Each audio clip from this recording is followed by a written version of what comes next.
3000 टंका भत्ता पाई काकटपुर ब्लॉक रे हिताधिकारी संघर विक्षोभ। निर्वाचन पूर्व राज्य सरकार सर्वनिम्न भत्ता टंका 3000 हेबो बोली घोषणा करथिले।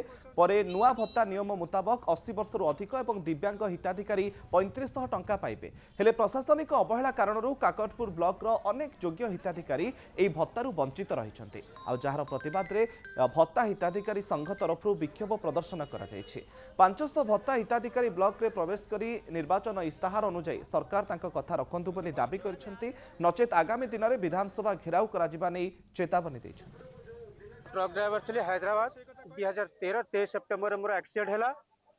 अच्छा 10-11 वर्ष है मोर सर्टिफिकेट होती हाँ 75% आबे भी अच्छी 75% जिते आम ओडिशा सरकार कही कि हाँ जार 80% अच्छी ताकू मिल जार 80% ना मिलनी कि कथा अन्याय कर आपण माने जानिचंदी आज काकटपुर ब्लॉक आज भरपूर किए विधवा भौणी एठी अछि, भिन्नक्षमा भाई भौणी अछि, वृद्धा जो माने 60 रु 70 75 वर्ष एठी अछंती, दुष्ट कलाकार अछि। कोन सरकार देइथिबा प्रतिश्रुति पालन करो।